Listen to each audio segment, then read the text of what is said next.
Well, me and Alex kind of get involved in Taste of London. We've just come back from Taste of Dublin. Been going 9 years now, and it's just a great excuse to sort of have a little snapshot of London and Britain today in one little bubble.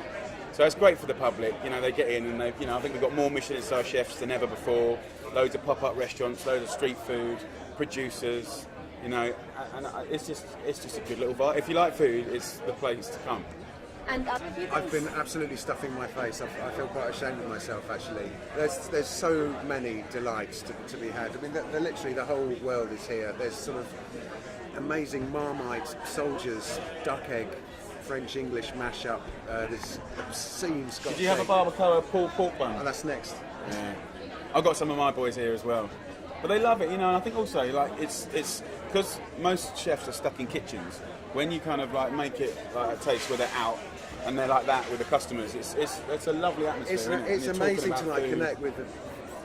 Absolutely, like seeing the, you know, I just get that with cheese when I see the look on people's face when they eat it. There's nothing like it's like doing a gig with a band, you know, connecting with the audience.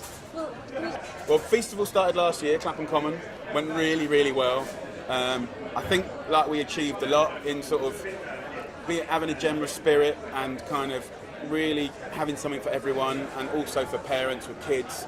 And you know, this year it's going to be bigger and better. And also, to be honest, last year it was all me on my own, and now I'm doing this. You know, me and Alex are doing this sort of little family project. So it's at his farm. I've got the venue in Oxfordshire. My two great loves, music and food. So you know, I think between us we can pull a few strings and pull off something pretty spectacular. Absolutely, mate. If we can't pull off some of the best festival food ever and music, then we're both going to have to get sacked.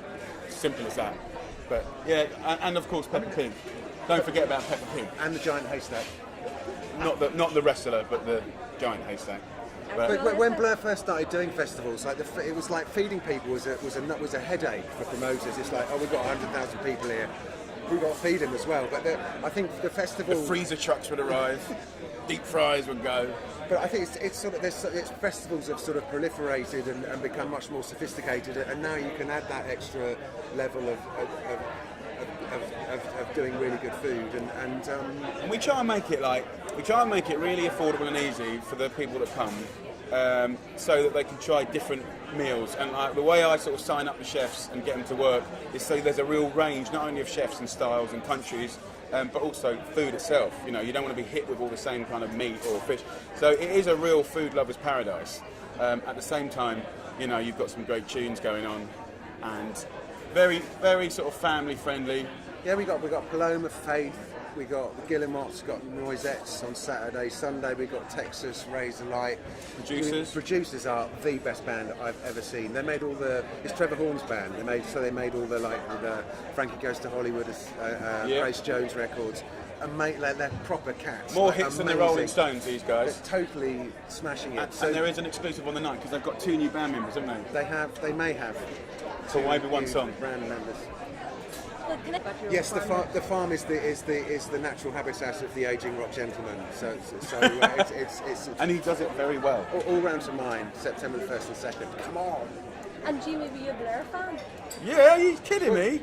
The very first album. I think I was about 15 then. So was I. Yeah. I was so jealous. But it was a good album, wasn't it?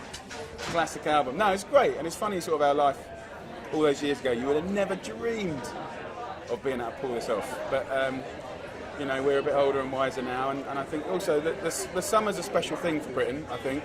And I think good food and good music, and I also think the kind of atmosphere that we're trying to create is really important, and I'm really looking forward to doing it in his gaff.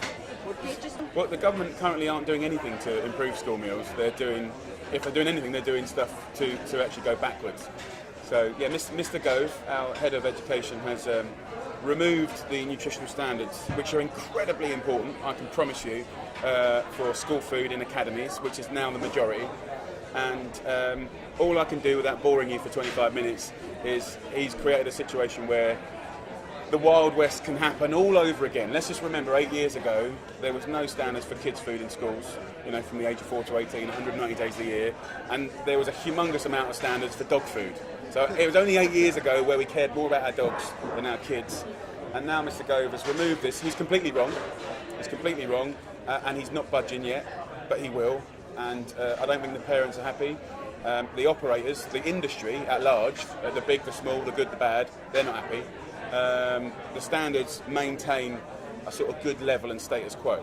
So, yeah, we're not best pleased at the moment. And I also think it's dangerous. Really, the biggest killer in this country right now is diet-related disease, bigger than anything else. The biggest cost to the NHS is diet-related disease. So, maybe there's a plan B to kind of get him going, but we're not happy.